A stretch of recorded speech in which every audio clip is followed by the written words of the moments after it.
All right. Good morning, everyone. JBJC here, FFL Consultants, bringing it to you.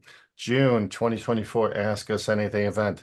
All right, guys. And again, anything you got to ask as it comes up, go ahead and just jot that question into the chat box, and we'll get to those at the end of the presentation.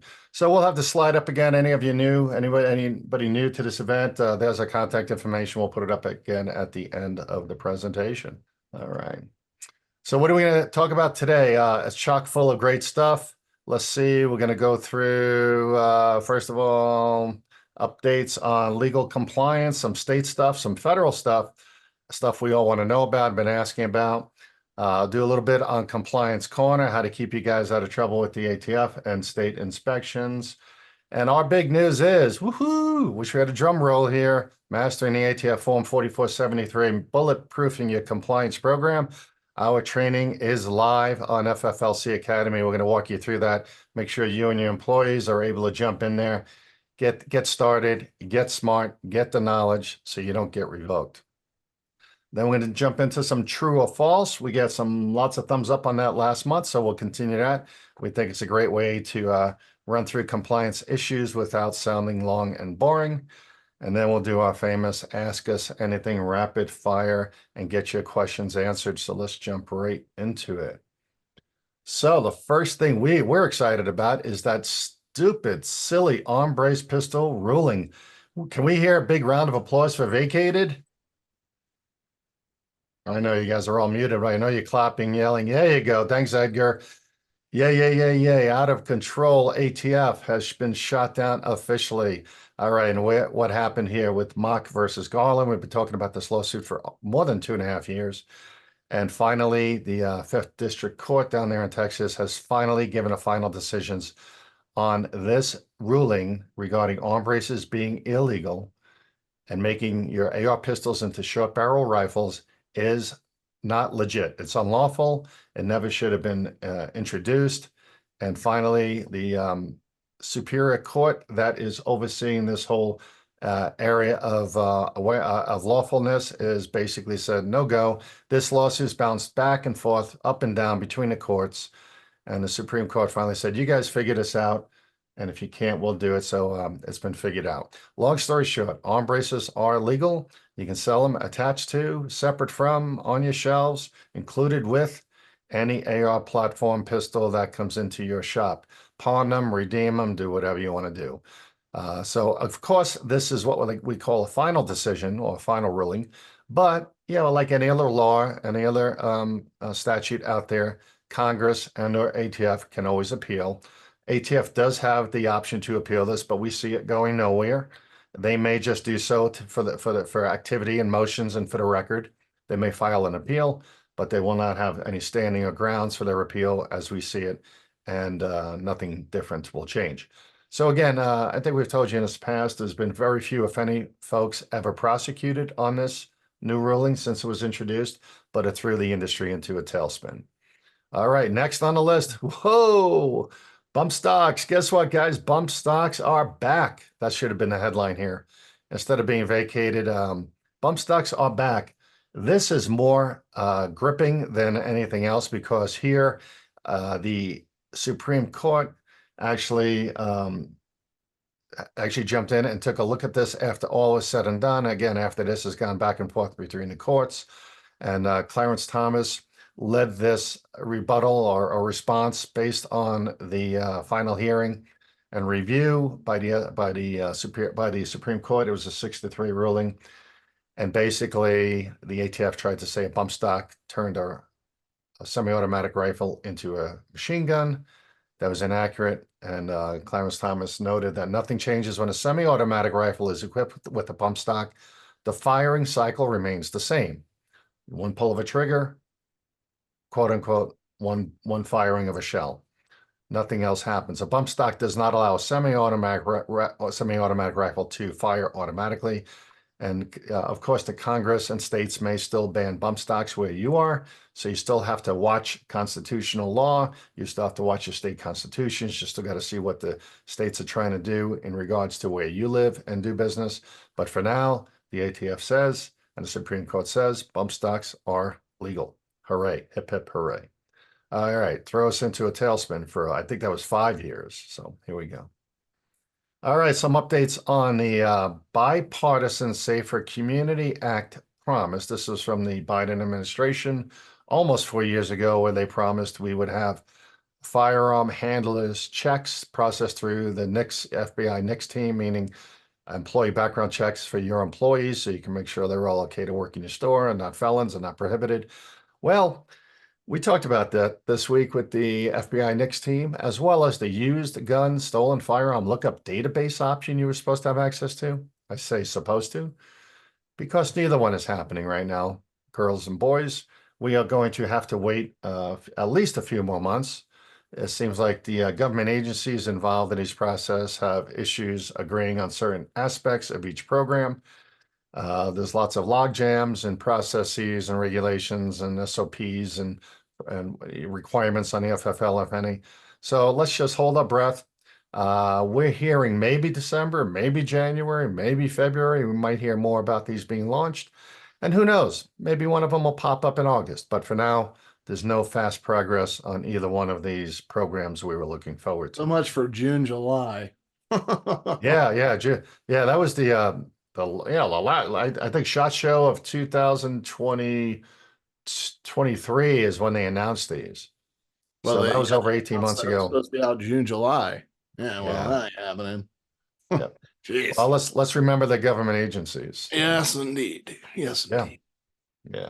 All right, JC, you want to jump into a little compliance corner here? Yeah. Please don't anybody on this call today tell me you have not renewed your SOT yet. It's the 17th of June. If you have not renewed your SOT, it must be done before the end of the month. Please go out to pay.gov and go ahead and renew your SOT. If you don't know where it's at, just Google sotpay.gov or atfpay.gov. It's all right there. Really super simple to do.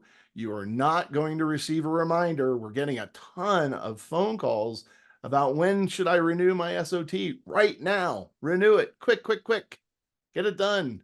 You do not want to be one of these FFLs who does not renew or forgot to renew or renews late, because you're going to run into some problems. So get that SOT renewed. Hey, JC, what is an SOT? Some people might not know that. Special occupational tax. It allows you to sell NFA firearms. There you go. If you're in a suppressor business, you know what an SOT is. All right. There you go. Suppressors, SBRs, SBSs, AOWs, all that good stuff. All right. Hey, we want to touch on out-of-state residents. Again, out-of-state residents visiting you with the intention of purchasing long guns. We are out there, as you know, weekly in and out of your front doors, and both for our VIP clients and for our NSSF premium members. Yeah, and we are still finding unusual activity regarding transfers. I don't want to say unlawful or illicit, but let's just say unusual. Transfers being completed for out-of-state residents without all of the proper requirements in place, or actually to residents of states that don't allow out-of-state purchases, such as California and Washington State and New Jersey and some others. So listen, you need to know the rules, your state and the others, if you're looking to transfer long guns or shockwaves or shotguns or whatever they're coming in to ask for. We need to understand what the rules are, but where the person resides, as well as your state of licensing. So big rule number one, make sure you're never transferring a handgun to an out-of-state resident unless it's upon redemption. That's the only exception, is upon redemption or handing a firearm back that was repaired for gunsmithing from an out-of-state resident, which isn't logged in anyway or it doesn't require a transfer. But as far as transfers, the only exception is upon redemption, and no other handguns to anybody for whatever reason whatsoever. And that includes that other category. I did mention shockwaves. Shockwaves are sold and managed like handguns. Over 21 and over, and in-state residents only. All right. And then tools you can use. Oh, I'm sorry. Certainly, there's tons and tons and tons of assault weapon bans in various states other than where you are doing business. So you need to understand where and what they might be elsewhere, as well as magazine bans, magazine capacity. But the tool you can use is the FFL Restricted States Guide. And boy, JC and I Tried to get as much of this done, but we think we're close and we are publishing it for June 1st. It is available on our website, fflconsultants.com, under forms and tools as of, I think, Wednesday, you said, JC? Yeah, it'll Yep. be out this week. Yep. It'll be out this week. Check it Wednesday. Make sure you have the right form. This is what it looks like. And I'm sorry, but we did start with 1 page and then it was 2 pages. And unfortunately, I think it's 3 pages now because there's so many restrictions we're finding out about that even though your ATF inspectors may not be citing you for it or looking for it, but there's things, there's like shipping ammo bans and there's things you can and can't do. And we tried to get more of that listed into some of these states, whether it be a permit to purchase or registration of firearms or handguns or, you know, again, it's 3 pages, 2.5 pages, but it's chock full of great information that's going to keep you out of off the hot plate with the ATF and keep you out of a revocation. You don't want to make those mistakes. Most of you know the standards, like don't sell to anyone in California. You have to ship it to a dealer there. But there's a lot of states with similar issues. We had a Hawaii issue last week that unfortunately somebody's trying to remedy now. We're trying to get a gun back from somebody in Hawaii so that we can actually properly transfer that person instead of letting them carry it back with them on the airplane. And yes, the airplanes will let you take a gun on wherever you're going. It's not up to the airlines to figure out if your firearm's legal where you're going. It's up to you, the licensee and the transferee. So that's a little sticky situation we're trying to get through. But anyway, available this week. It'll be on our website, but we'll also include it towards the end of the week with your copy of this video that we send out. And the best thing to remember is right here in the bottom right corner is the most current revision date. So June 1st will be the most current form for this form, as a lot of these may have been changed or updated. All right. What are we going to talk about here? Private party transfers and active military transfers. Let's talk about private party transfers first. And Sal, this one's for you and a couple of you sent this in requesting us to go over this week. It's pretty straightforward, pretty simple, but we're getting a lot of calls already because of this new ruling that pushed out about a month ago, engaged in the business without a license. That's causing a lot of folks to wake up and kind of smell the coffee and worry about the ATF coming to knock on the door. So what they're doing is they're coming to an FFL and asking you as an FFL to transfer the gun that they're selling to their friend or somebody that maybe ordered it online and is standing there with them, and they want to do a private party transfer in your store with the firearm. Okay. Again, we're seeing an uptick on this. We forecasted it and predicted it, and lo and behold, here it comes. So all of you, whether your state requires a private party transfer to be conducted between 2 private sellers and buyers of firearms, non-licensees, whether or not your state requires it or not, people will be walking into your store. Now, the option right up front, the option is that you don't have to perform that private party transfer if it's not required in your state. It's an option for you. You can send those 2 folks down the street to another gun dealer to do it. But hey, it's income, it's free marketing. They're coming in your door. Maybe you can sell them some other, supplies and ammo and everything else that goes along with a firearm transfer. But we want to make sure you know how to do it correctly. And it is just slightly confusing. So the big things to remember is, very simply, do not acquire the firearm first. That's not step A. Step A is to identify who the seller and the buyer is. Step B is to go ahead and make sure the buyer has his or her ID and can pass a background check, and then proceed to a 4473 process. Make sure you check box 8 on the 4473 that says it's a private party transfer. Next, you run the background check. And then finally, if and when you get a proceed, then you take the firearm from the seller, put it into your bound book, acquire it, and then dispose it basically same day out to the buyer. It's going to be an in and out, same day acquisition disposition, pretty straightforward. And that happens when your buyer gets an immediate proceed on the background check. The issue arises when that buyer gets a delay. If the buyer gets a delay, you simply ask both individuals to leave the store with the firearm, let the buyer go home, or the seller go home with the firearm. The buyer goes home and waits. And then you find out eventually whether or not that person's proceeded, or if you want to, you can transfer after your Brady date if your state allows, or wait for the mandatory hold period to expire. But then you call the buyer and say, hey, Joe, you're okay to get the gun today? And Joe calls the seller, maybe his name is Tom, and Tom and Joe walk back into your store and they go ahead and recertify on the 4473. You properly mark box 27 C as an update. You complete the 4473, and it's on that date at that time that you acquire and dispose the firearm. The problem if you do it any other way, if you take that gun in up front when it first appears in your store for a private party transfer, there's a slight chance that the buyer will get denied on the background check. And the only way to give that firearm back to the seller is to go ahead and do a background check on him or her. And you hope that he or she can pass the background check.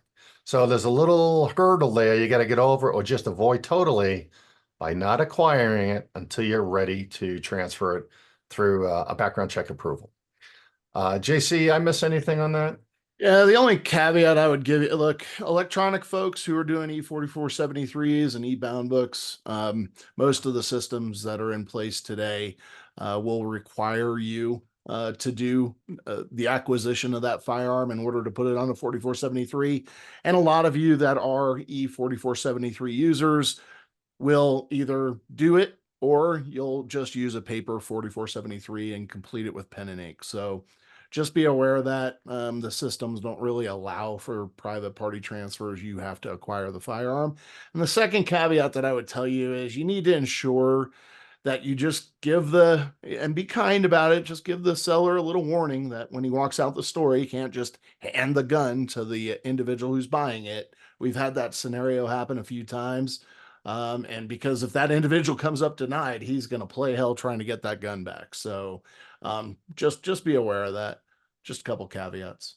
Yeah, there's few and there's few, if any, solutions to what to do with that firearm if you get stuck with it and you didn't purchase it wholesale. And those that have gotten stuck with firearms, our recommendation has always been, offer to buy it from the seller, since they either can't reacquire it or whatever the case may be. So yeah, and a question came in, so I'll answer it while we're on this topic. Is when somebody comes in and or when I'm doing a transfer of a firearm out to another FFL because of somebody buying it online, is that a private party transfer?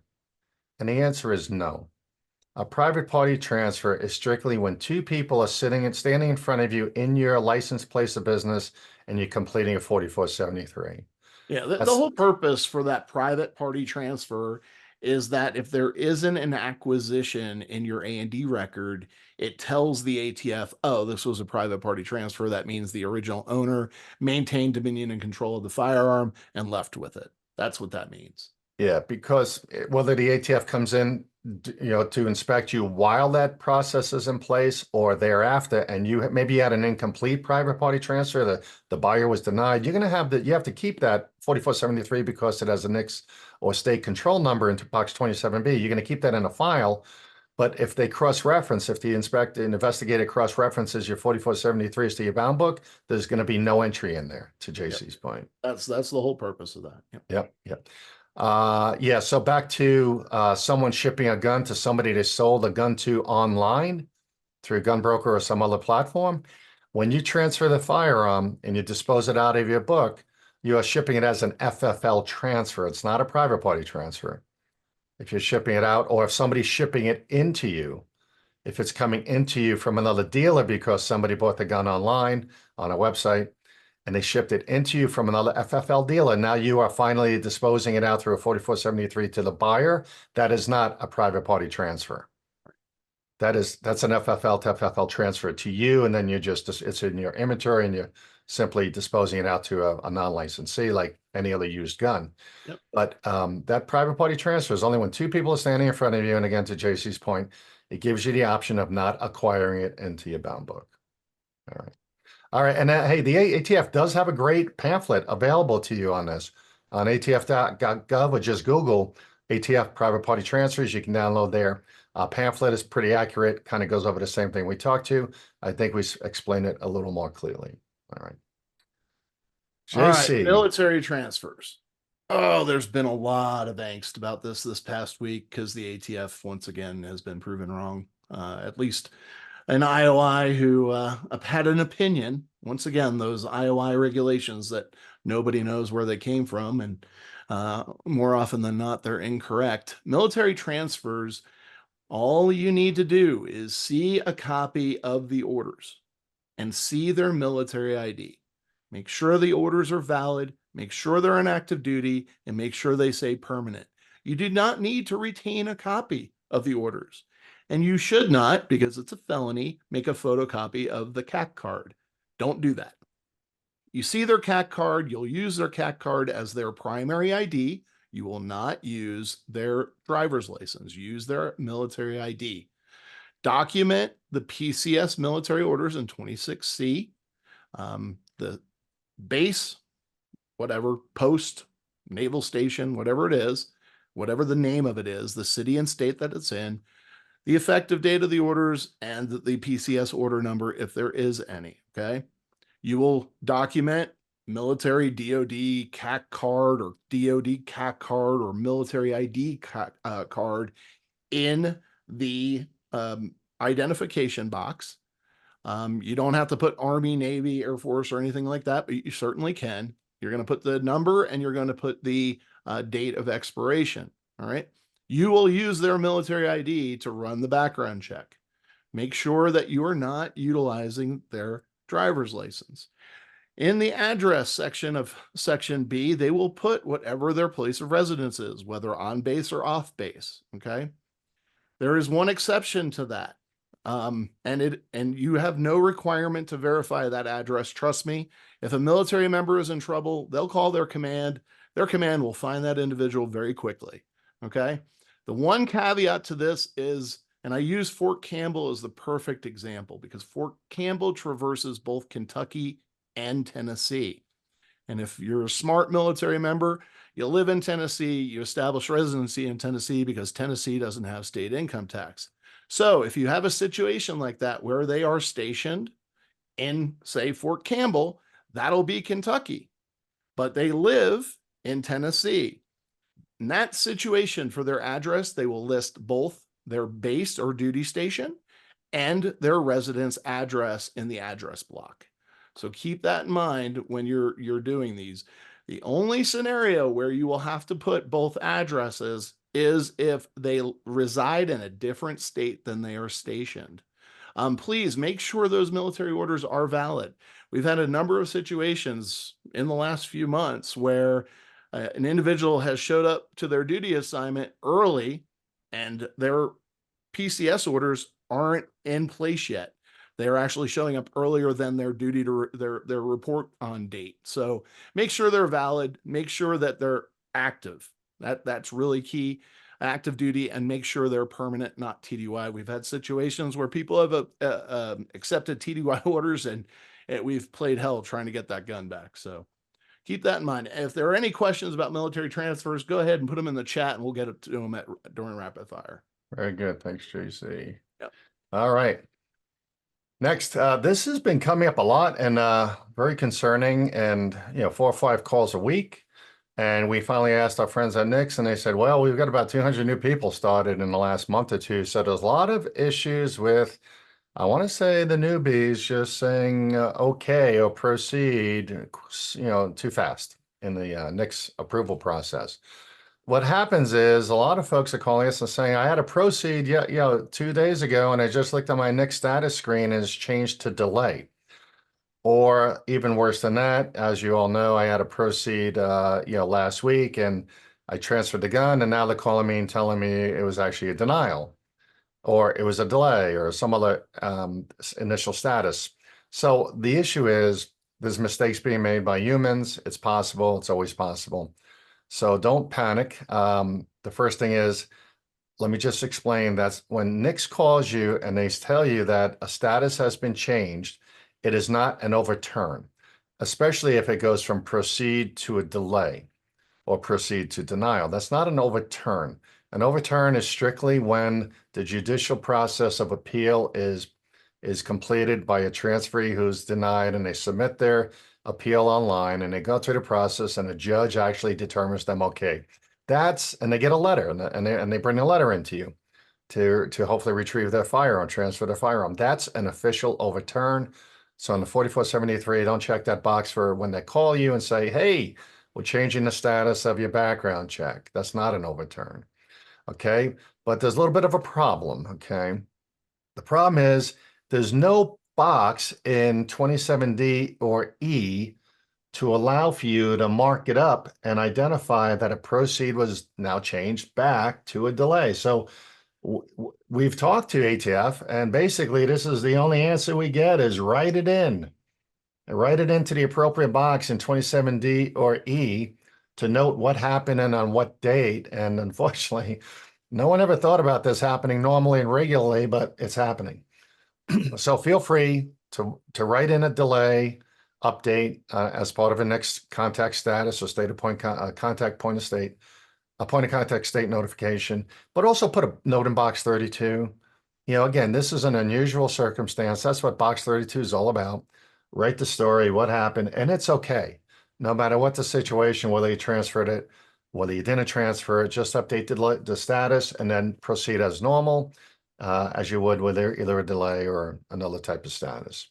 So this is happening more often. We want to bring it to your attention. Just update your form, handwrite it in. If you're using electronic 4473 system somehow, get a note into box 32. You can always update the form later with a pen after you print it, but make sure you make notes, keep notes that this is occurring if and when it occurs. And of course, we have highlighted there, we have big fans of not only printing your NTN status reports at the time you transfer a firearm to show what status it was, but also to run those daily, weekly, and at least a monthly queries to show what your background check NTN status was for your transferee. Okay, those things are coming in invaluable. They're invaluable. I mean, it's crazy how many times now, because you are running these and at least on a monthly basis and storing the PDF downloads, that we're getting calls or emails saying, thank God I did this. I wrote the NICS number down wrong, or my employee only wrote 8 digits, or I was reviewing my forms and realized we missed it, logging it at all, and they had it saved in their old PDF file. So again, that's critical that you do that follow-up to the NICS through the NICS system. And without saying, even if you're doing call-in NICS, you should be on eNICS.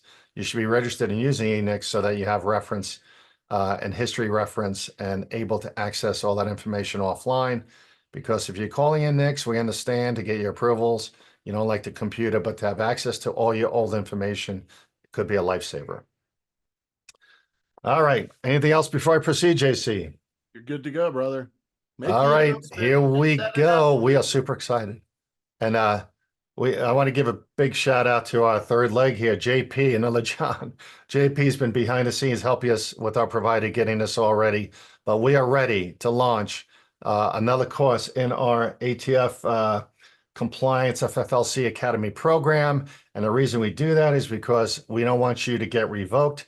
We want you to get educated. All of your employees can do this. I'm blasting this out there because it's free of charge and everyone should be doing it. Why not? All right. So I'm going to walk you through how to do this. Even though we've talked about it before, we have over 700 FFLs or their employees already logged on who took our first course. We'll talk about that in a minute, but this is the most critical course you probably need to have anybody go through is this one.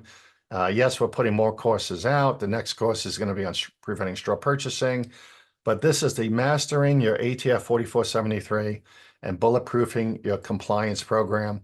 Again, sorry it's so late, but it is here. Now, here is the website in case you guys keep missing it, or there's 5,000 of you out there that we send this invite to every week in the update. So we're not sure why only 700 have registered, but here we go. There's the website. I'm going to switch gears here, JC. Let me know when you see my other screen. I'm going to go here. Yep. Good to go. All right, guys. Here we go. When you go to courses.fflc Academy, remember it's not FFL Academy, it's FFLC for Consultants Academy.com. Here's where you land. There's our homepage. If you scroll down a little bit, you'll see the courses we have coming. You'll see that courses 1 and 2 are available. I can list it like I can switch the view just by clicking this little button here.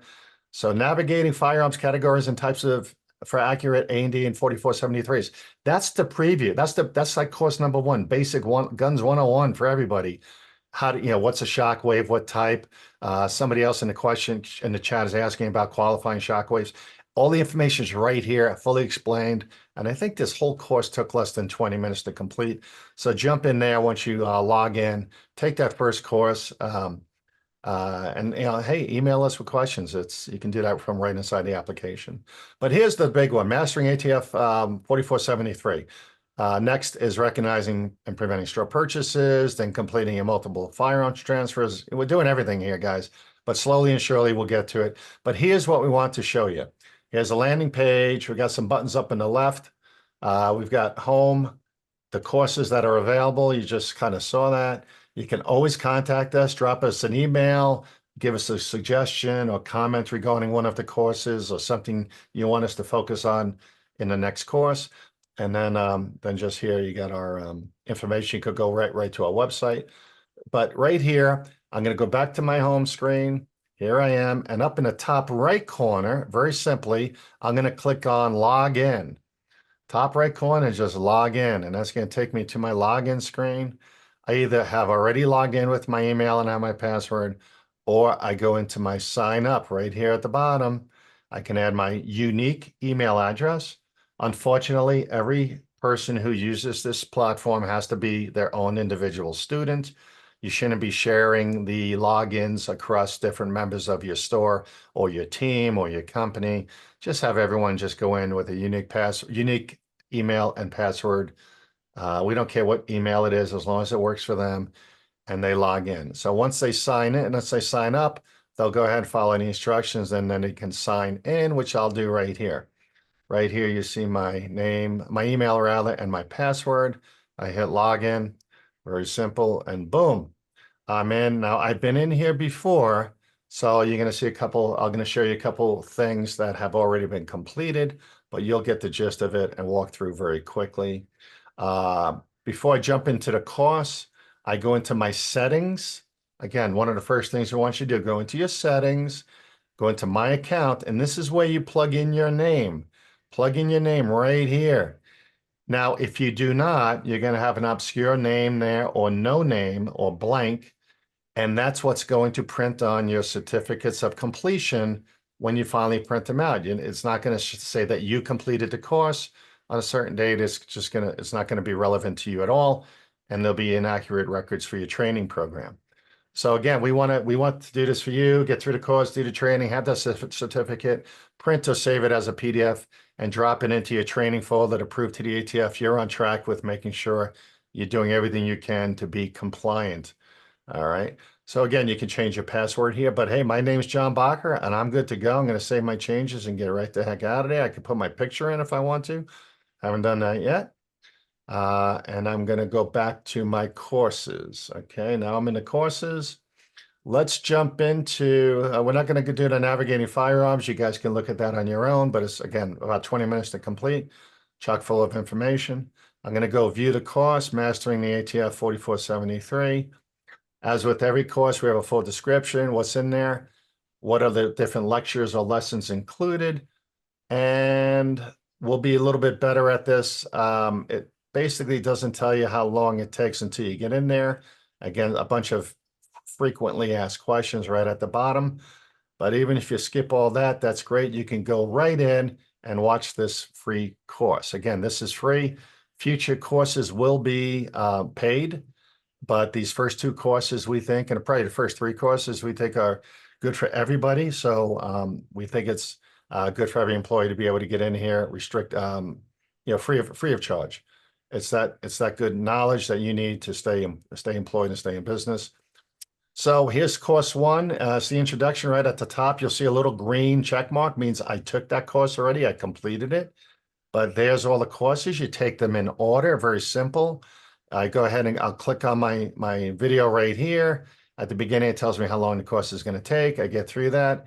I stop the video. I read through my key reminders and I go to my next screen. right here at the bottom, next and previous, flip back and forth. While you're watching a video, you can stop, pause, rewind at any time. While you're taking the course, your employees, if they get interrupted or the store gets busy, you can stop and shut down and log out and re-enter and start up wherever you left off.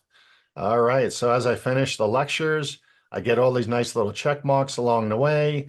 That shows if I was to shut off today in the middle and come back tomorrow or next week, I would see where I left off and just start on that lecture. And then finally, we get through to the end. I get through all of these, and I finally get to the last section here, which will be tools and resources, just a lot of things you can use relevant to the training course, whatever it was, whether it be a download guide or a cheat sheet or forms that we talked about. They're all going to be right at the end of each course. And then finally, you take the quiz. And you click on here at the bottom to take the quiz. Let's see if I do this. It let me do this before. Why isn't it letting me do this? Well, anyway, I'll tell you, I take the quiz. I can't see it right here. And it brings me, after I get all my questions right, it'll stop me if I get questions wrong and have me redo the quiz until I get it 100%. And it tells me after I finish the quiz to go right to my digital assets. This is the screen you see at the conclusion of the quiz. It says, congratulations. And this is what you have to remember. It doesn't say print my certificate. It just says get my digital assets right at the bottom. And you can do that. And it takes you right here to your certificate. Remember, I plugged in my name. So it's going to print showing my name and my certificate. It's going to show me the course I completed, the date I completed it. I just go to print download PDF right here. I can either download right here to my computer, my training files, or I can print it. This is where you print your certificate if you want to do that with your team members. Okay, there's no print option on the previous screen. You print it from the PDF screen. Very simple, very basic, very complete. And we put a lot of time, I think 6 months into this course. It's active for the new 4473. We will be able to update this anytime there's a revised 4473. Very easy for us to update different segments based on changes made. So that is it. From here, I can go back to my courses. You know, I can go back and I can go to my settings and look at my certificates. Again, I completed these 2 courses. Now, here's one little glitch. If I go into completing firearms categories and types, which I completed last month, and I want to download my certificate because I lost it or never printed it, it's going to show me today's date, unfortunately. We're trying to get that fixed, but it's going to show you, it's going to insert the print date, not the completion date. So we're urging everyone to go ahead and download your certificates of completion, you know, as soon as possible after you complete the course. Okay, so again, I just close my tab there. I can print those anytime, keep track of my employees, or they keep track of themselves rather. And I can go ahead and go back to my courses and move on to what might be available next. And really, it's that simple. I'm going to go sign out here because I finished my course. I have to go back to work. And there's my home screen again. So, JC, I'm going to switch back here, getting out of FFLC Academy. Let's see if this goes right. And I'll go back to screen 1. How's that look? You're back. All right. Now, cool. one caveat, just one additional note for everybody, and really, you know, a lot of work has gone into this, and we really appreciate everybody that's participating. Please be sure to be documenting all your training. It's very useful to myself or any of our practice partners, attorneys who are defending you in the event of any type of administrative action being taken against you, up to and including revocation, because it really lends to our argument of that you're not plainly indifferent, that you're doing things to ensure you're educated, you're doing things to remain up to date, up to speed on what's required of you. It's really important. It's vital to our argument. So keep that in mind. I can honestly tell you the last, I don't know, 7-11 revocations that we defended FFLs on, they had been maintaining comm and training logs, and we were able to illustrate and actually enter in as evidence as an exhibit basically an outline of all the various training that people have been putting their employees through when they've gone to seminars, who's been at the seminars from ATF, what was covered, things like that. And actually, one I did last month, I think it was, the IOI that was there was actually one of the instructors, one of the trainers at the seminar. So I was able to ask that IOI, do you remember this FFL being at that training? And they remembered the FFL being at that training. And I asked what was covered. I asked a series of questions. And I asked a very pertinent question of, do you recall the FFL asking questions during the session? And the IOI said, yes, I do recall them asking a bunch of different questions. So it lends itself, you want that on the record, okay? Shows that you're not plainly indifferent. Yep. Yeah. I'd be remiss if I didn't thank we have 10 ambassadors. We call them, but you guys know who you are, and girls, ambassadors who have been using this with their teams up until today, helping us get it right and make changes and add this and add that. And hey, whether you're a point of contact state or a non-point of contact state, this is devised for you. Again, the course is based on the federal requirements, not all the state requirements, but it's enough in there to help everybody get through the process and be good. One of our ambassadors is already using it in a disciplinary way, which I think is good. If you screw up on a 4473, you got to go back and retake that module. So that's pretty fun. Use it. You can't break it. Go in there, have fun with it. FFLCacademy.com. All right. More questions later on that. All right. Let's run through some stats real quick, just so you guys keep up with this as well. May last month, they had ATF did 988 inspections, the highest number of inspections so far this year, this fiscal calendar year for them. And like we said earlier, they are out and about, and they're not slowing down, and they're being pushed. They're being pushed hard. All right. Again, it's not their fault. It's the Biden administration that's pushing the zero tolerance program. 2.3 out of every 100 are resulting in a revocation. And remember, these numbers on this chart that they provide and publish is all about folks who had inspections in the last 12 months, and they finally got around to the final hearing or surrender or decision on their situation. And that's why this number of inspections resulting in revocations is 21 and not 60. There's so many that are in limbo. We're back in the, we were down for a while, but I think we have 28 to 29 back on our list for hearings, ongoing hearings or hearings that is not yet scheduled, although the notice of revocation has been received. So listen, it's all about not getting revoked and educating everyone. Tell all your friends about FFLC Academy. It's their way they can educate the folks and not get revoked, right? All right, next slide is a little more about inspections. We just want to reiterate, and we can't say enough, it doesn't matter if you're one of our VIPs or you're an NSSF premium member. If you're just a gun dealer out there visiting or tuning in for the first time today, when the ATF shows up, call us. But before that, prepare. Go out to our website and download how to prepare for your next inspection guide. But be prepared before they show up. But if they show up, we'll hold your hand through the process, hour by hour, day by day. All of you have been through the process. No, we actually do that. We help you get everything corrected, remedied, and mitigated, hopefully before the close of the inspection. We give you instructions as to how to proceed through the inspection. Now, I'm going to be honest with you. We've had callers who don't listen to us and they fail, very simply. But we've done hundreds of these, hundreds and hundreds of the closing conferences. And now the hearings. JC's on, I think, over 200 now. We know the ins and the outs. We want to help you succeed. Without you, we don't have a future business. And without us, you don't have future compliance. So, hey, let's work together on this. Reconcile everything before the closing conference. You'll hear this over and over. If there's mistakes made and identified by the ATF investigator, you want to do your most to get those remedied prior to them concluding their inspection, before they type that report, before they come back for the closing conference. And hey, we just gave you the heads up. Call us, read our guide, make sure you get us involved, or someone. It doesn't have to be us. You got attorneys, you got some other FFL consulting companies out there. Give them a call, make sure they know. Don't wait till it's done. Don't wait till it's over. It's harder to fix it when it's concluded versus fixing it or mitigating the issue prior to the close. All right, call us. And then thereafter, we're also the same guys. We've again worked with all of you in developing those immediate action plans, maybe for a warning conference, help you get to that point, and also those compliance action plans if and when you get revoked or go to a hearing, you have to have those plans all in place. What are you going to do to stay out of trouble going forward? All right.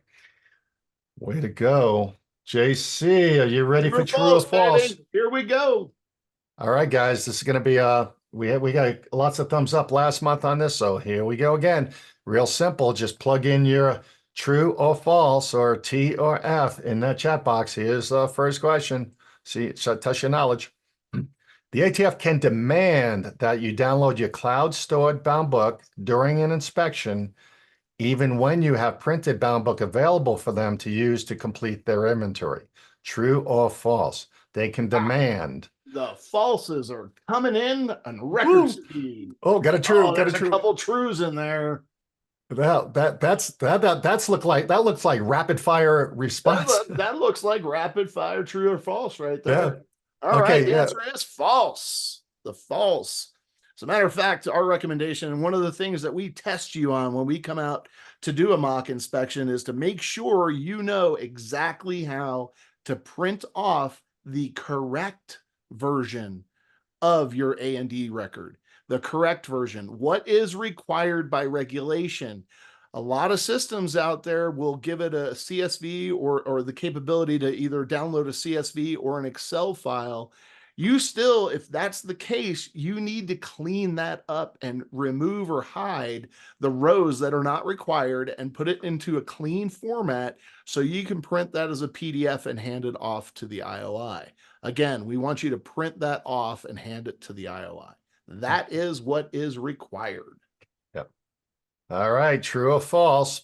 The ATF IOI can ask to see register and sales receipts, copies of driver's licenses, and copies of PCS orders and other business records for transferees during an inspection.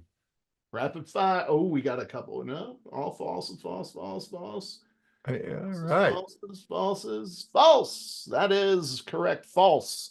ATF can ask to see your business records. However, you do not have to provide them to them.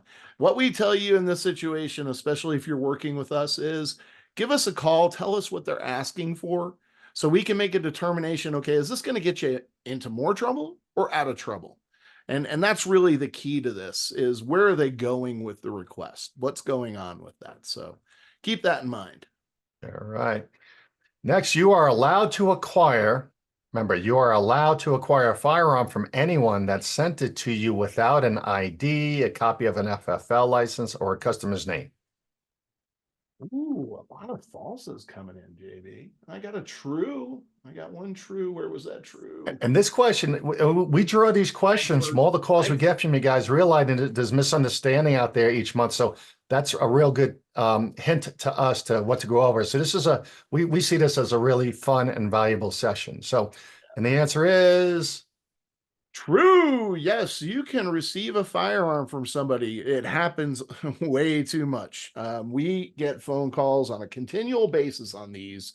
And unfortunately, an individual will send you a firearm, a non-licensee, without their copy of their driver's license or anything else. What we tell you is try to get something off the packing slip or the shipper label to see if you can figure out something. If you don't, if you can't, Michigan elected its then sorry about that. Somebody was unmuted. Then you just are going to put, received on this date, unknown sender. And hopefully when that individual comes in, they'll be able to tell you who it was so you can make the necessary correction. But unfortunately, it does happen. So unknown sender, that's the situation. Now, we have also had situations where it's an unknown sender and unknown customer, and the customer never shows up. So in those situations, we tell you, give it a couple weeks, see if somebody shows up. If they don't, we recommend turn it over to the police department, let them deal with it. And then if somebody shows up after the fact, you can tell them to go to the police department and ask questions about the firearm. Yeah, you want to dispose, in that case, you dispose it out to the police department on the day you do it. But The bottom line is just don't leave it in a box on a back shelf, not acquired in your book. Yep. Yeah, do not do that. Unless required by the state, an FFL is not required to complete a private party transfer when two non-licensees enter with the firearm they want to sell privately. I gave this one away earlier. Yeah, you did. Yeah, we'll skip to Lots the of yeah. trues coming in. All right. Very good, everybody. Very good. Yes. Everybody was listening.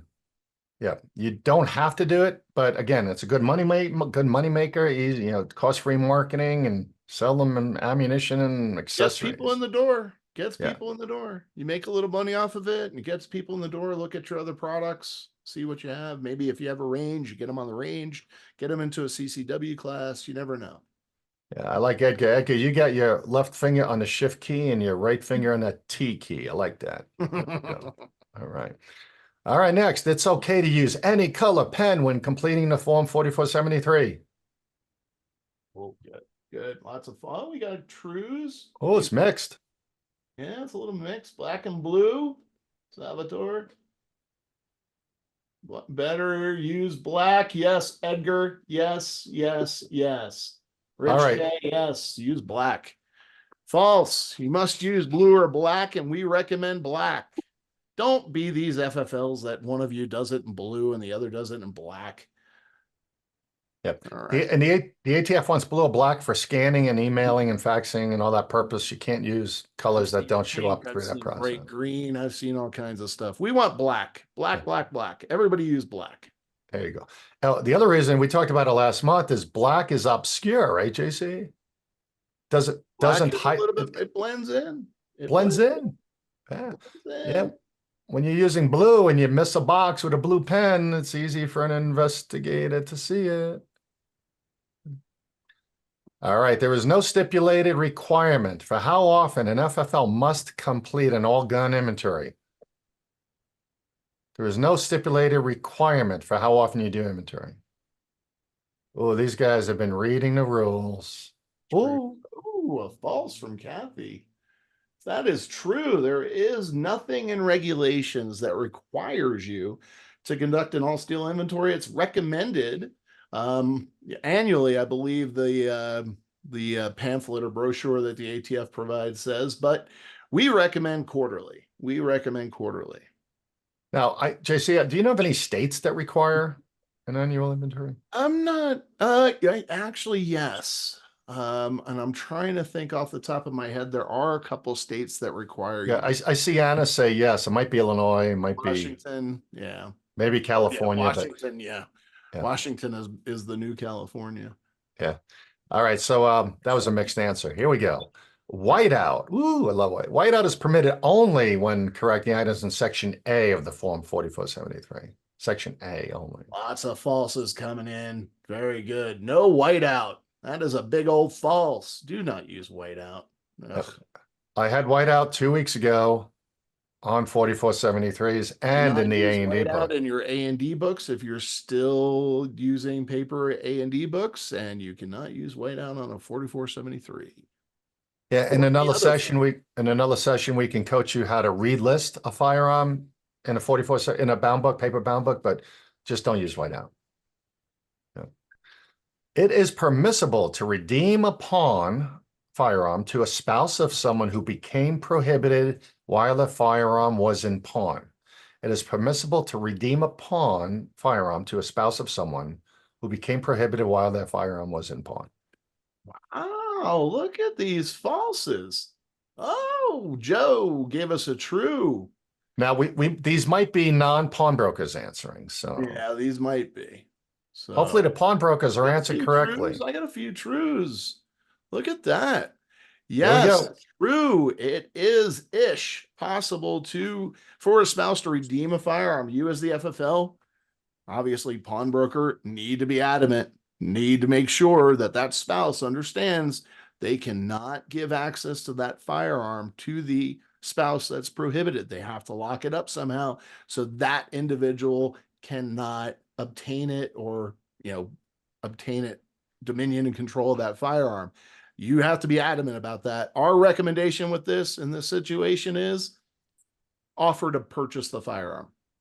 Yeah, just make make sure that that spouse understands that there's no way that this individual can have any access to that firearm, and definitely recommend purchasing the firearm from them. Yeah, in some cases, these on pawnbrokers, you might have a family heirloom that somebody pawned and they don't want to lose it and they want it back somehow.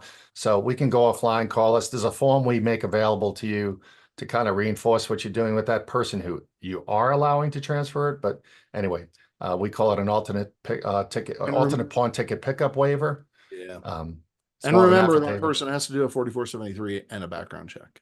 Right. And they have to have the pawn ticket, obviously. Yep. Now, again, some states may restrict that. So we're not, again, this may not be the one rule for all states. So if your state restricts only the pawnee to retrieve the firearm, that's a whole separate issue. All right. Electronic 4473 and bound book is proven to reduce errors and improve FFL compliance. This is an easy one. Look at all those trues coming in. Very good, everybody. Hella true. Absolutely, Edgar. And if any of you or any of you have concerns about the complexities or challenges or how do I do this regarding going from paper to digital, just give us a ring. We have a list of providers that we like working with, that we audit and know the software to be affordable or good or for you, a perfect fit type of thing. But we'll give you the long list and all the questions to ask if you haven't gone digital yet. We urge you to do so. Now, when we say go digital, we're not talking about go cloud storage on your 4473s. We're just talking about digital bound book, electronic 4473 to start. Those are the two basic programs we've been talking about since 2016. The whole cloud storage of documents and your bound book and all that, that's separate issue and conversation, but digital 4473 surely works. Yep. All right, last page. It's possible that a proceed from NICS can be changed to a denial or delay several days or weeks after the proceed response. I gave this answer away. There we go. Trues. Lots of trues. Hoping we get no false. There you go, Edgar. Thank you, Edgar. Love that. Edgar's making a name for himself here. Yeah. And that is true. Very true. Yeah. Very true. Yeah. It's been happening a lot more lately, as JB mentioned when we talked to our NICS friends.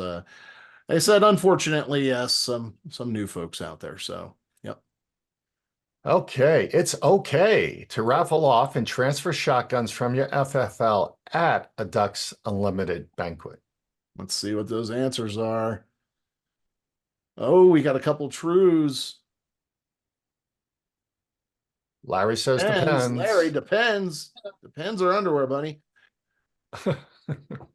Depends. All right. False. Ducks Unlimited is actually not considered a shooting sports event or a sanctioned shooting sports event. Ducks Unlimited is actually a conservation group. So it's okay if you go with the firearm to the event, show it off, take it back to your shop, and then if somebody won it, they come to your shop and you do the transfer. So just keep that in mind. Yeah, and we bring this up because we've had a couple snags with inspections over the last few months on this specific. It seems like they're out there looking for this specific issue, and if you're doing it when they're doing your inspection, and so Ducks Unlimited falls into the same thing as a VFW, right, JC? Yeah, exactly. And the reason why the ATF is catching it on inspections is because you're being honest. You're putting in the information about the show or event that you attended and the address like you would for a gun show. So just keep that in mind. You cannot transfer that firearm at the event. Has to be a sanctioned shooting sports event. Sorry, Brian. I see your comment there. All right. When someone is adding a handgun to their previous purchase of a long gun form 4473, where the background check was already done and delayed, and it's now approved for pickup, and we call the customer, it's best just to add that handgun to the original form and update box 6 and change the quantity from 1 to 2. Is that the best practice? Look at all those falses. No. Dan says no. Edgar, no. That is correct. False. Essentially, once you've honestly, it's going to go a couple different ways depending on your IOI. Some IOIs say you can't add anything after the customer signs and dates the form. Essentially, because the way the form is written, that's true-ish. Most IOIs let it go until 34 through 36 are completed. So just keep that in mind. All right.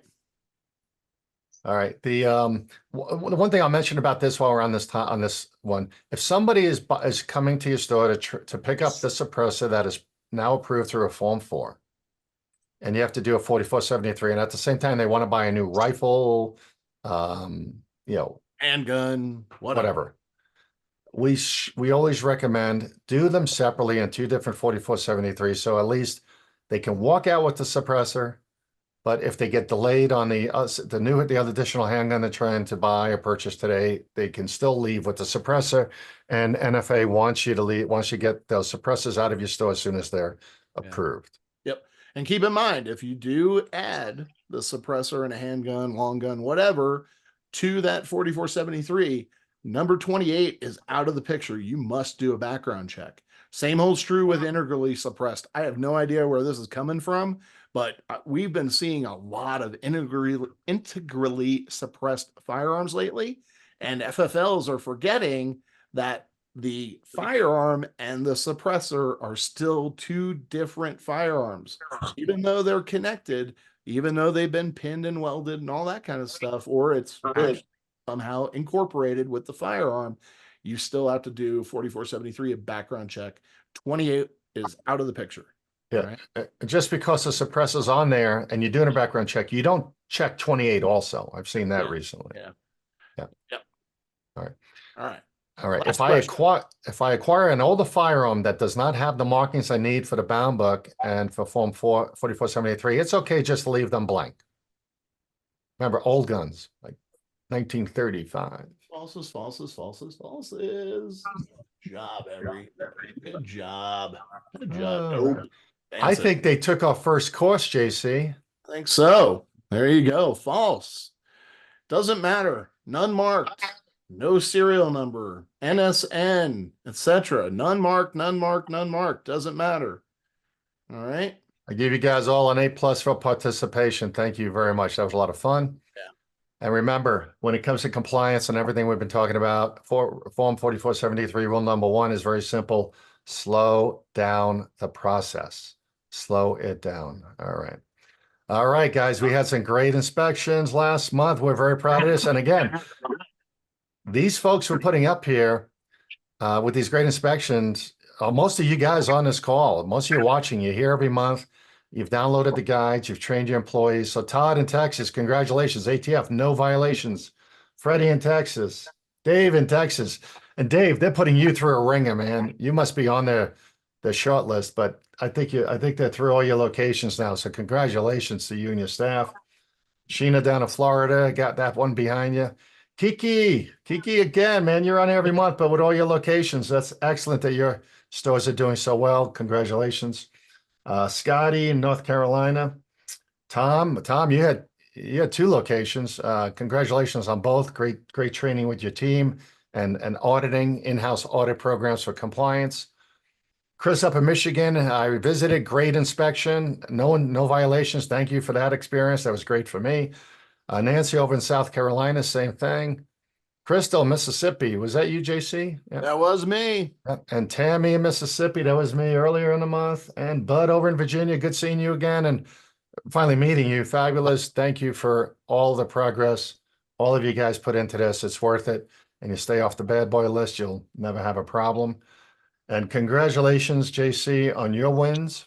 We had some wins last month, not as many as the month before, but hey, I'll take it. We're still waiting on a few, but that's okay. That's all right. We're going to do all right. I'm remaining positive.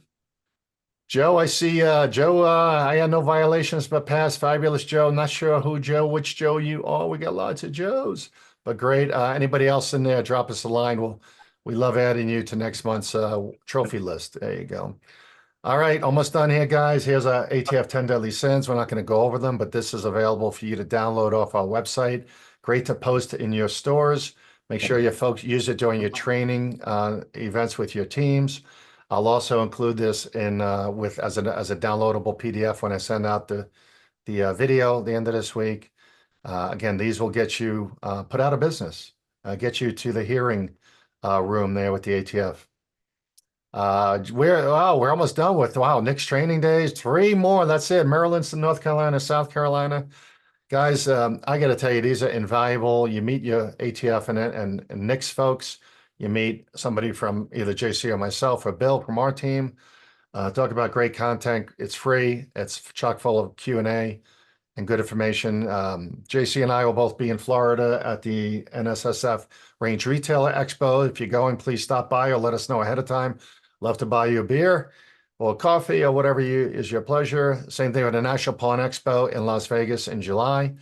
And then Dixie Pawn, I'll be there. JC might be there too this year in September over in Orange Beach. So if you're going, let us know ahead of time. Love to meet you, see you. And, like we did last week, just talk business and clear up issues while we're in town and get things done for you. If you're interested in the next training days, this is very simple. We've shown this each month. You just write an email to nix_events. That's a little underscore over here.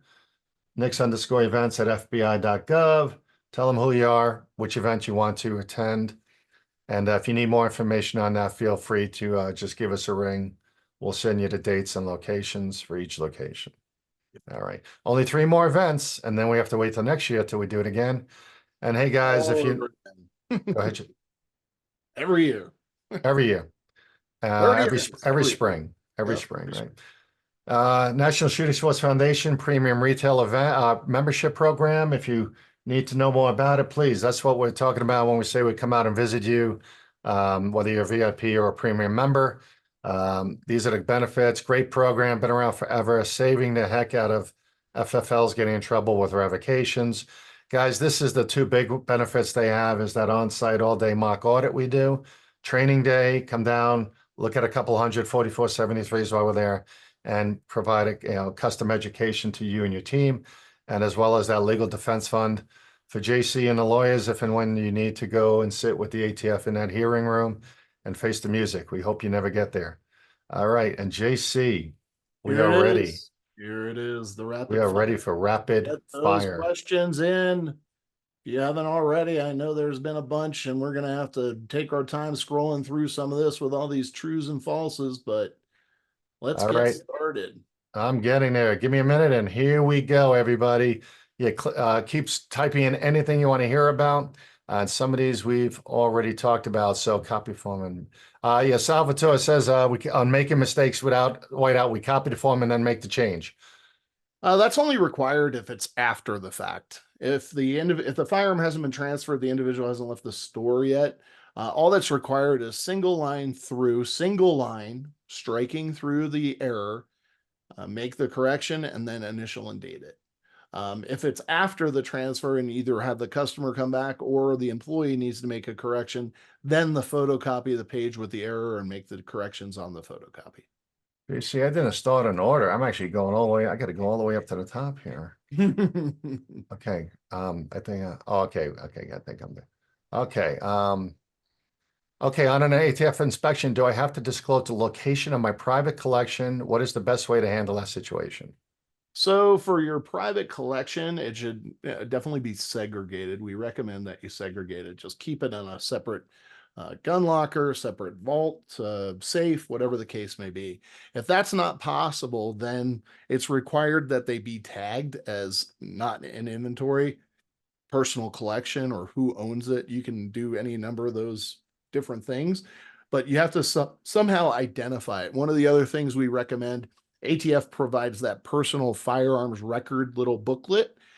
Go ahead and put your personal firearms that are on site in that booklet so you can prove to them, hey, these are all personal firearms. I have them recorded right here, etc. It makes life a lot easier because then you have to prove that you purchased them or were transferred them, etc. And it just turns into a nightmare. Yep. Sal, I think we answered everything on private party transfers. Just you see all questions, just drop in another question. If we didn't answer it all, drop in another question. Next. Okay, I got my thing. Oh, from the course we took last week. Oh, Sal, okay, Salvatore. Colorado gun law updates, please. Guys, I'm not gonna switch over to read you all the verbatim, but that's in the restricted guide that we're sending out. The biggest one is 3-day wait on all firearm transfers. Yeah, it's 72 hours, so keep that in mind. Yeah, and there's very few exceptions. So There's a bunch but of more stuff coming down next year, so just be prepared. Yeah. We'll cover that. If you guys want to give us a call or drop us an email, we can have a conversation. we did add them to the restricted states guide that we are sending out to you tomorrow. Yep. How do we log in bump stocks on the 4473? Bump stocks are not regulated. Even if they're on the firearm, they are not regulated. It's an accessory. You do All it not is a piece of plastic. Don't worry about it. piece of plastic. It's a stock, basically. Yep. You don't put them in your A&D record. Mike says, does the RCC Roni pistol carbine conversions fall in the same category as pistol braces in light of the recent ruling? Yeah, the answer is yes. Yeah. Yep. Pistol Everything to brace is do, not regulated. everything to do with that, ATF ruling has been vacated. The entire document, A to Z. Yeah. Thank you. Clap, clap, clap. Will the ATF remove those weapons listed as SBRs they require to register with pistol braces now? Say We that heard again? No, no. all the Form 1s. Yeah, all the Form 1s are done. Anybody that got one that was whatchamacallit, conditionally approved is what they were calling it. They're just there now. They're going to be required to destroy them at some point. I'm sure they're just waiting to see when and if an appeal goes through. Yeah. The word I got from an attorney friend last week was very simply, they're not, your AR pistol with an arm brace is not an SBR, even if you file the Form 1. It does not have to be, you can trade, in other words, you can trade, sell, and otherwise manage that firearm as a GCA firearm, not an NFA firearm. Does that sound right, JC? Say that again. Even though you registered your quote unquote your AR pistol with an arm brace as an SBR and a Form 1. Yeah, those Form 1s, even the conditionally approved ones, should be withdrawn. Yep. So But they won't be on an NFRTR. It depends, obviously, if they go through the appeal process and something changes. But as it stands right now, they're kind of in a holding pattern. yeah, you should be able to trade those as GCA firearms. They're GCA Title I firearms. Whether first of all, the arm brace is just an accessory. If it is attached to the firearm, it's still a pistol. Talk a little more about shockwaves and how they are listed and recorded. Very simply, a shockwave is not a shotgun because it does not have a shoulder stock and doesn't meet the definition. Right. A shockwave is commonly known as a firearm or even an other even a pistol grip firearm. You can even do PGF or pistol grip firearm, correct? Yeah. Now, that was from William. You can go ahead and take our course number 1, describing firearms and categories and types. We have great training in there on the shockwave and other type of firearms that most people are confused about. Got questions, just give us a ring. Just basically sold to 21 and older and in-state residents only. Yep. All right. What happens to all the people that took advantage of the tax-free? We talked about that. Are they still SBRs? The answer is no. But again, this is in limbo. I would give it 30 days before running wild with it. Yep. But technically they are GCA firearms as of today. The Colorado CBI online background check, I have to put in a driver's license state and number, so I have to use that for the online background check, but only put the military CAC card info on the 4473. I want to say, and I'll have to reach out to the supervisor over at CBI. I thought for the military ones, you could call it in with the military ID card, but in that situation, you can put both in identification. Just write small or whatever. If you're using an electronic system, I would just put the DoD CAC card information in box 32 to show that you did see a military ID. Great questions coming in. I had a delay that was, get ahead. I had a delay that was past the Brady date. Then I got a phone call that it was back to delay, but the original Brady date was the same. Well, the Brady date's the transfer date, so they just moved it back to delay. That's fine. Yep. Yeah, as long as your Brady date expires in your state, if there's no other restrictions, you're allowed to transfer. Yep. Except in some states like New Mexico now has the 10 days and Colorado, maybe 20. So you just you have to get a proceed. I think Florida is like that now too. So be careful and watch the guide. We've updated it for all those little things we found out about. Okay. All right. Can you sell a Remington TAC 14 to a non-resident in your state if it is legal in both the states and does not require any additional documents or permits in either state? No, it is an other firearm, so it's in residence only. You can sell it to them, but you're going to have to transfer it to a FFL in their state if it's legal to possess in their state. Yeah, Salvatore, if you having problems or if anybody has problems printing any certificates or getting through FFLC Academy, just give me an email, contact us through that contact option right at the top of the screen, and well, you can just call us. We'll help you through it. All right. Remember, have every one of your employees use their unique email to sign on. Okay. How do we fix an unregistered and SBR registered ATF? We talked about that one. Well, wait a second. Oh, Is wait, it how an do we S- fix or is it- unregister an SBR registered with ATF that has been changed over to another non-NFA configuration?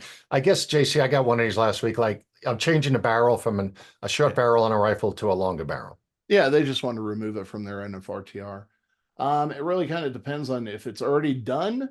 If you've already received the Form 3, then you're going to want to void that, and there's a process for that. So just hit us up on email, and I can send you kind of a template kind of letter that has to be completed, and I'll give you the instructions and everything. And if it's in process and you've changed your mind for whatever reason and decided, well, no, we're going to keep it as a GCA and it's still in process of being approved, then you'll do what's called a withdraw your Form 3, so, or Form 2, or whatever the case, Form 4, whatever the case may be. Yeah, and that might be not only Form 3s, but gunsmiths. I mean, somebody comes in and says, yeah, I want to add a longer barrel, same type of thing.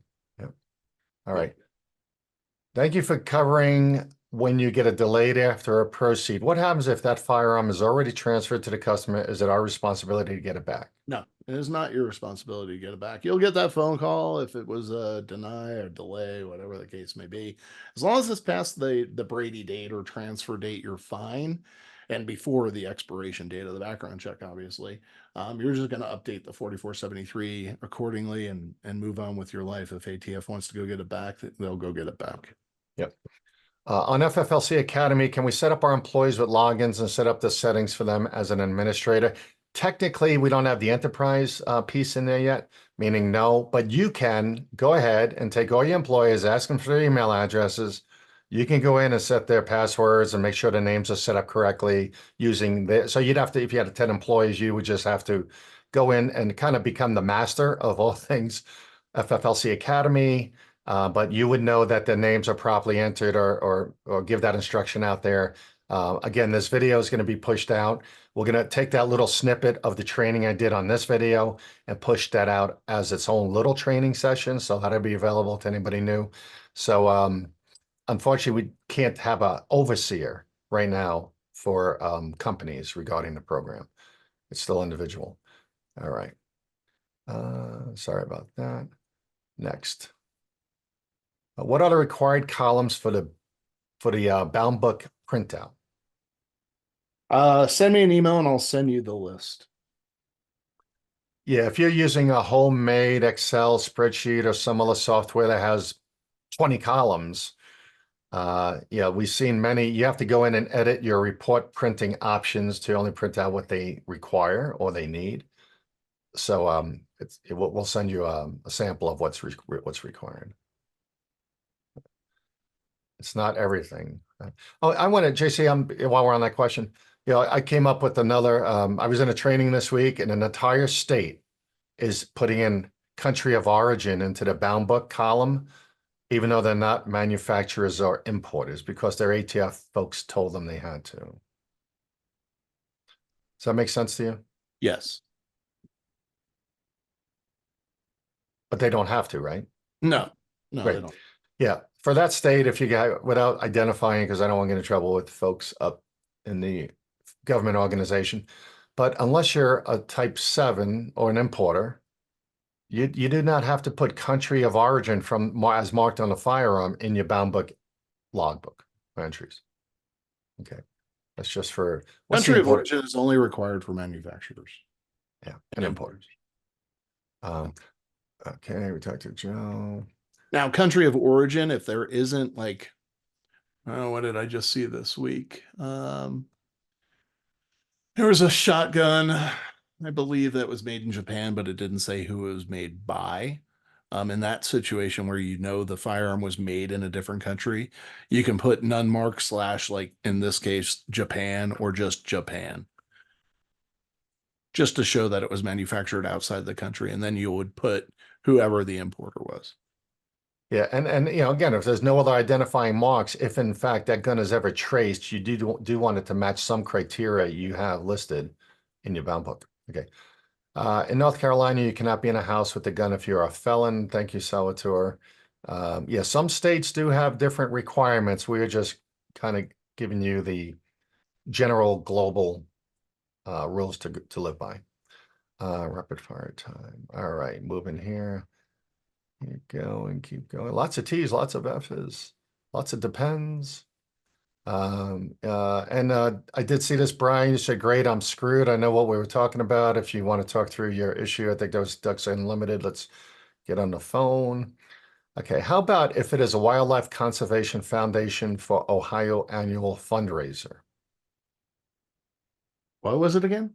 Yeah, talking about that offsite selling and transferring, you know, Yeah. bona fide sporting event. How Yeah. about if it is the Wildlife Conservation Foundation for Ohio? Right in the name, really. Right off the top, I don't know who they are. I can certainly look it up if you want to shoot me an email, but it's kind of right in the name, wildlife conservation. So, you know, I would have to look at its mission statement to determine whether or not it's it fits into that realm of shooting sports. Yeah, But and you know off the what? top of my head, just looking at the name, no, you can't transfer firearms at that event. Yeah, and again, guys, we're talking to, I don't know, a couple hundred folks in many different states. You know, your ATF investigator who comes and visits you, your IOI tomorrow might be way different than a person who visits somebody, you know, 5 states away. You know, and we've seen it. I was in a training session this week where the ATF IOI said, "Oh, I'm not going to tell you which violation it was." He says, yeah, we don't write you up for that one, and our office doesn't write you up for that one."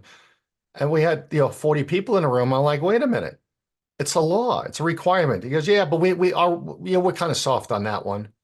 And you get that across the country. You guys know this as well. You got to be worried about who's the next inspector coming to your store.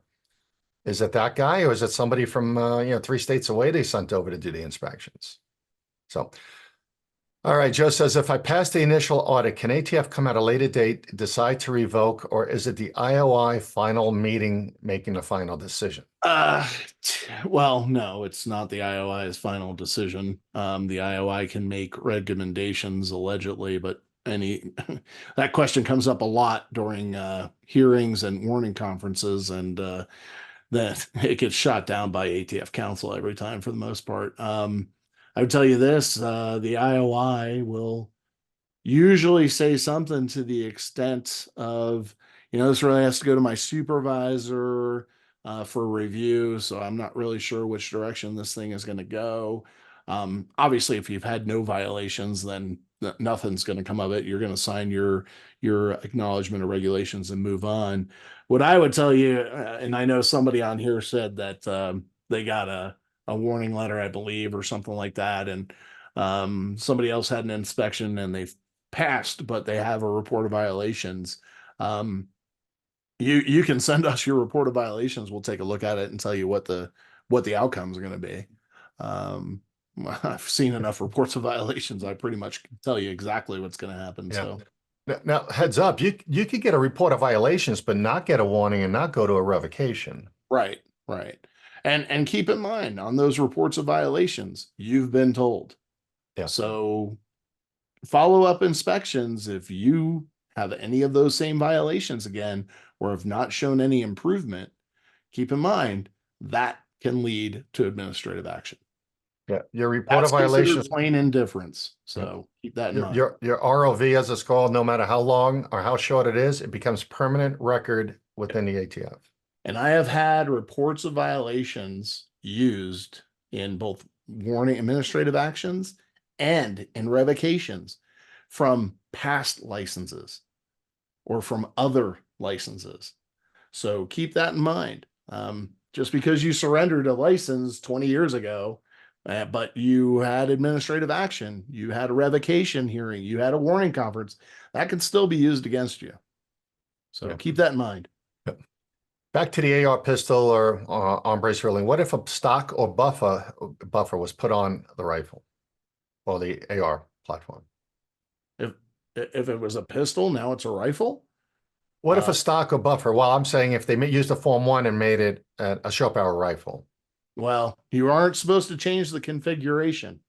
So if it had it has to be in the same configurations as it was when you submitted your Form 1, okay, to register that SBR.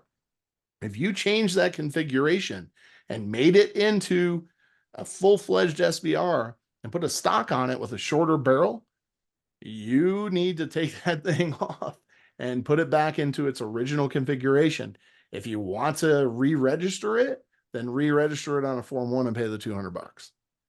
Well, JC, I mean, I haven't read anything or heard anything yet about that piece of it. Well, what a lot of people were doing was they would basically take it in its current configuration with the arm brace on it, all the measurements, et cetera, submit that on their Form 1, and then they were being kind of backdooring it into a true SBR with a stock when they received a conditional approval. A conditional approval is not an approved Form 1. It's a conditional approval. If you read your conditional approval, it says, once we get through the Form 1s, we'll send you a completed Form 1 approved. So keep that in mind. Yeah. So if you guys have any NFA questions, JC is the NFA and manufacturing guru for us. So just point your directions right to JC. There you go.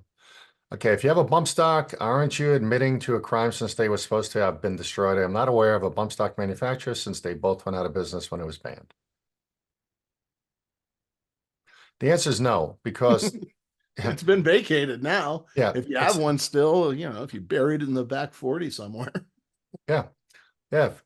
So A&D book on the caliber or gauge, can it be cartridge or must it only be caliber? Example 9mm or 9x9 19mm?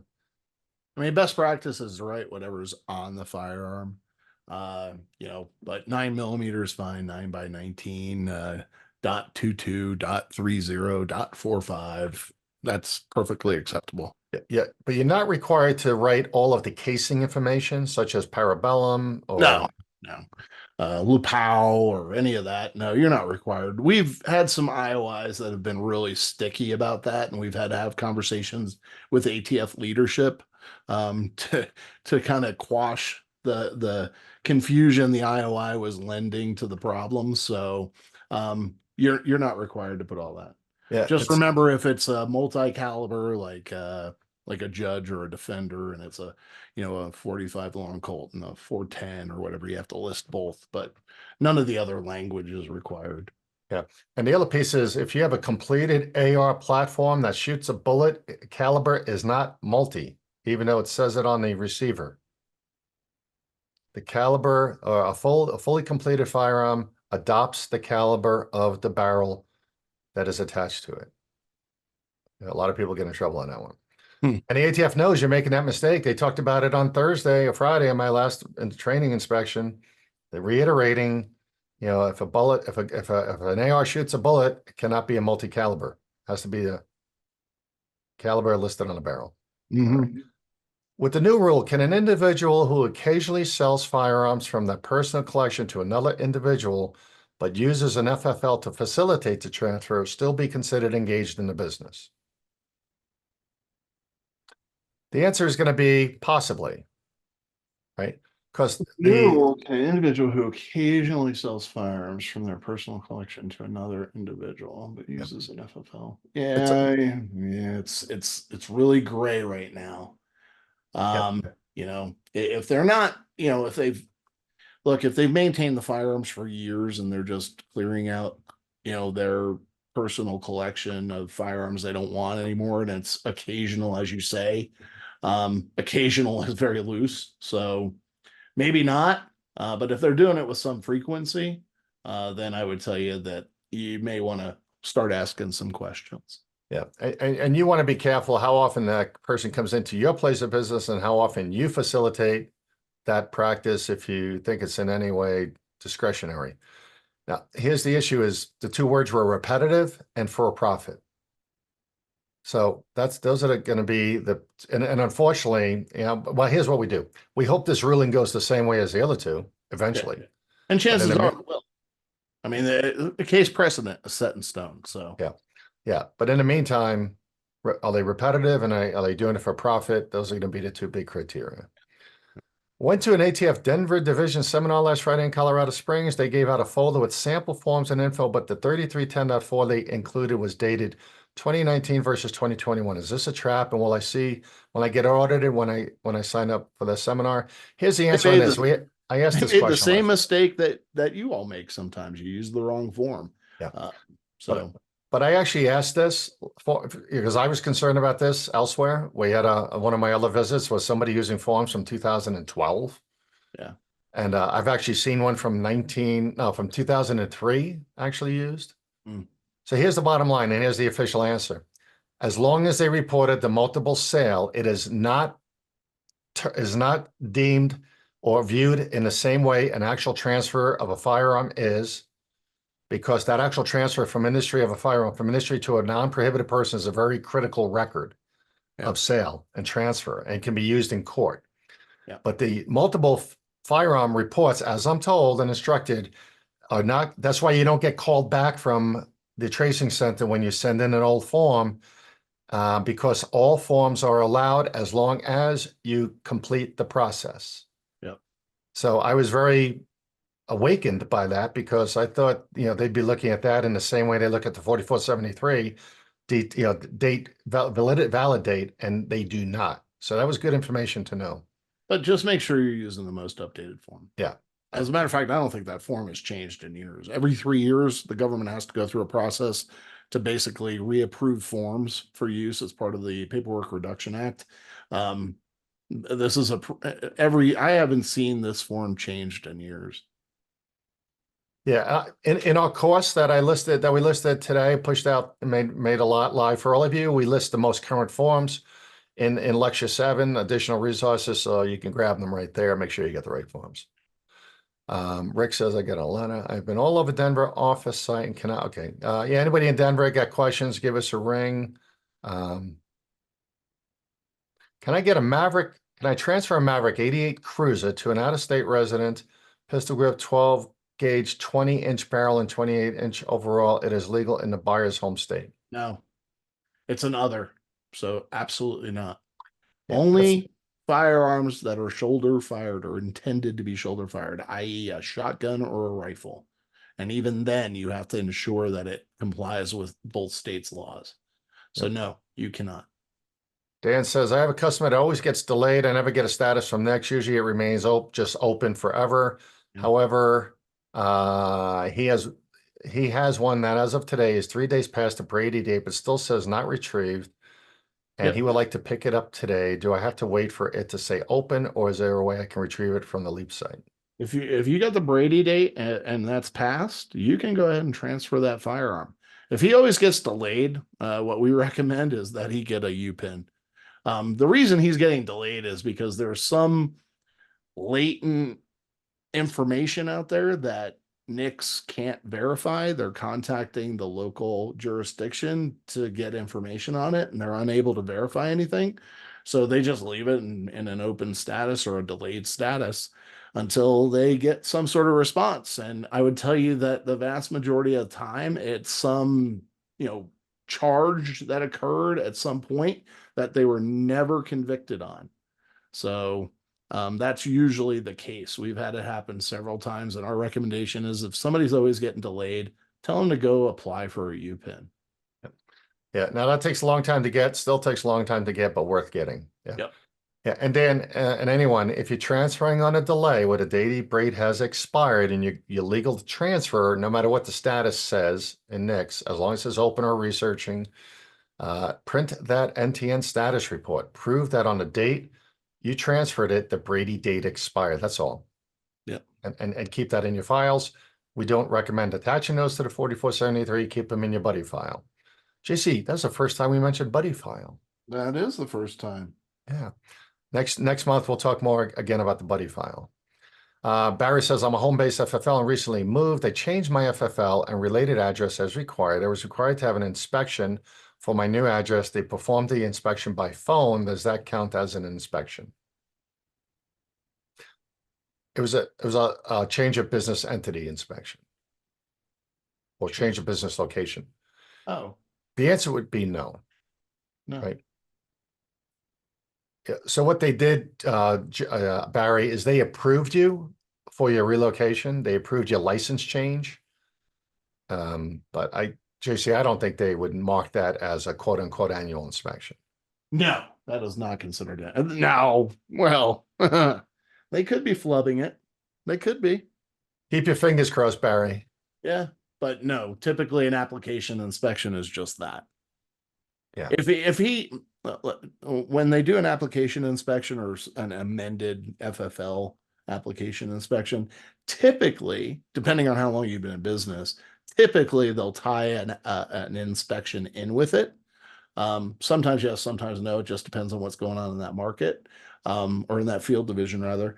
But no, if it was just an application inspection, he basically showed up, verified the address, you met him there, signed off on it and moved on. I would say no, that does not count as an inspection. Yep. I made a mistake on my A&D book and transferred the wrong firearm and made the correction, but how do I fix the mistake? I made a mistake on my A&D book and transfer. I assume you're using paper. If you are using paper, you're going to want to make a notation, did not transfer, and line out that transfer information. If there's not enough room for you to use that same space later on when you do transfer or dispose of that firearm, then I would say move that firearm to a new line and make an additional note that says move to line number or book number, page number, line number, however you have your book set up. Yeah, and if you have more questions on that, just give us a ring because there could be 10 different variables on that. There's 100 different things going on there. So How can a customer get a status update on a UPIN submission? You don't. I'm not aware of one. We can call our folks over at Nix and see if there's a way to do that. It really depends on how long it's been, you know. If there's anything there that when they did the background check, you know, they have to wait for that jurisdiction to pull the record and provide it. My UPIN was approved in like not even 24 hours. I think it was like 12 hours. So